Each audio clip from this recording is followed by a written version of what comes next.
This is 7 or so more tips and tricks that you should know for GTA Online. If you enjoyed the video and find it helpful, I'd appreciate it if you could drop it a like. Now, transform races are the newest addition to GTA Online. And if you've played them, you know they are not like normal races. You transform into different vehicles throughout the race. But there is one option that is the same in transform races and in regular races, and that is the custom vehicles. In transform races, you can actually use your custom vehicles. And you may be thinking, yeah, okay, well, what about that? Like, that's pretty obvious. We can use our custom vehicles. But if you don't actually have a custom vehicle of some of the ones that you transform into, then you're going to get a stock vehicle and be at a pretty big disadvantage, because someone who has a custom vehicle that is fully upgraded, they are going to be going much faster. So what I'm going to do is show you guys every single vehicle that is in the transform races that you can use custom variants of. So we have the Oppressor,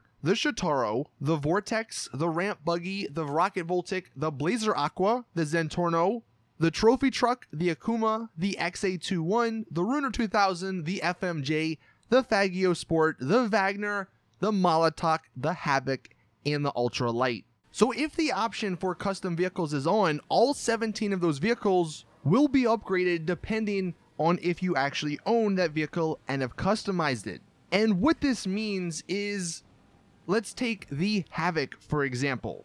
I do own one, but I don't believe I've actually upgraded any of the performance upgrades, like the engine and stuff. And I noticed when I was playing these transform races, whenever it got to the Havoc part, some of my friends in their Havocs, which were fully upgraded, they would easily catch up to me and even surpass me. So what ends up happening, because I don't have a custom Havoc and because it's not fully upgraded, I'm at a disadvantage and I'm going to end up losing the race. Now, I'm not saying you have to go out and buy all 17 of these vehicles, because maybe when the creator for these transform races comes out, you know, the community creators will do a better job at picking some of the vehicles that pretty much everyone owns, like some of the best sports cars or supercars, and not some cars like the Trophy Truck or the Havoc or something. But if you were wondering, you're playing these transform races and all of a sudden someone just overtakes you because your vehicle's not going that fast, this is why. So I wanted to let you guys know which vehicles were used in the transform races that can be custom vehicles. If you're super competitive and you like the races, then yeah, you're going to want to make sure you have all of these vehicles fully customized, fully upgraded. If not, and you're the host of the races, then just turn the custom option off so there is no super big advantage to anyone. But I thought I would let you guys know, because they never really explained that when they mentioned custom vehicles. That was just something that flew under the radar. The next thing, and I think this is very useful if you're playing with friends a lot, especially if you're playing with friends in a motorcycle club, you can actually use your boss's MOC gun locker to switch up whatever guns you want somewhat on the fly. Because the gun lockers that you own are either going to be in your office or in your bunker. And if you're not near them, then you can just have your MC boss call in his MOC. And if he has the vehicle and weapon custom bay, you will just go into the MOC, go to the left side, and then you can switch up whatever guns you want. So I thought that was kind of useful. I do think you need to own one, by the way. So you can't just use his for free. You do have to purchase one, but I don't believe they're that much. And at least having just one in either the office or the bunker is kind of useful. Another thing, and I found this out when I was flying the Pyro, and maybe some of you guys have known this for quite some time, but I recently just found out, and it makes so much more sense now when I'm flying in the air.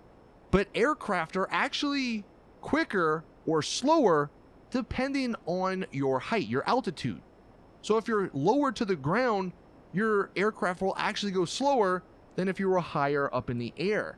And you can see that with the Pyro here. You can see we're closer to the ground and I'm only going like 178 or so, but once we go a little bit higher, then I'm going almost 220.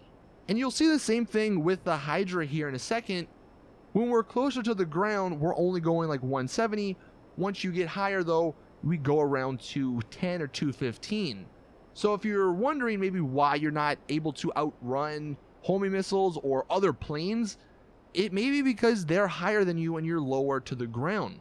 So if you're in a dogfight with someone, get as high as you can so you can move as fast as possible.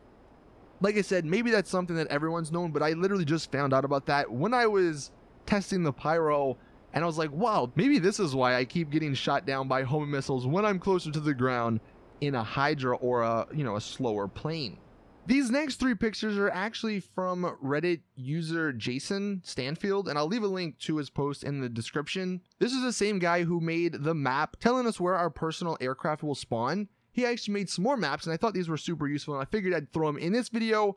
If you want, like I said, go to the link and just save these images or something, or bookmark it. But this first one is a map of all locations of convenience stores, the Sprunk and E-Cola machines, which can get your health full, and ATM locations, which are kind of useful if you're dealing with a lot of money. So maybe if you want to have that on hand, just so you can look at it a few times to maybe memorize where a few of these are, like if there's one near your bunker or near your hangar, it might be something you want to look into. Here, this next one is a map of all personal aircraft delivery locations. So this is one I showed you guys before, but in case you were wondering again, or you didn't bookmark it last time, there you go. And then the final one is a map of all mobile operations center spawn locations with the zones that they are in. So this one is very useful because it shows you where your MOC will spawn if you're in a specific zone or if you're on a specific part of the map.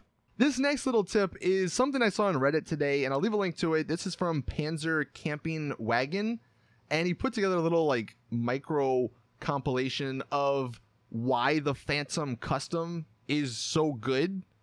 This is basically the Phantom Custom that you get with your MOC. It's the one that can withstand so many RPGs and so many rockets and stuff. And as you see in the clip, like it's really good at ramming things. And it's just kind of fun. So if you're getting bored with GTA, then bust out your MOC truck, take the trailer off, and just go drive around and have some fun trolling people. I mean, because this thing's indestructible, you're probably going to get some good reactions. Just know you can be shot out of it since there are no bulletproof windows. But like I said, I saw this on Reddit and I really like the idea. I actually went into online. Unfortunately, my recording didn't save, but I had some fun with some friends just messing around, in a full public lobby with my MOC truck. And then I also saw this the other day from Dottis on Reddit. The link will be in the description. If you're struggling, if you're doing aircraft smuggling missions still, and you come across the Titan Escort mission, the Mogul might actually be a very awesome plane you use for this mission, because as you can see, he actually landed it on the Titan and then switched to the gunner seat and took out all the buzzards very easily. And then the last tip I want you guys on the Xbox to actually be aware of, there was a new dashboard update, and if you're one of those GTA Online players that AFK to build your stock, like in your bunker or in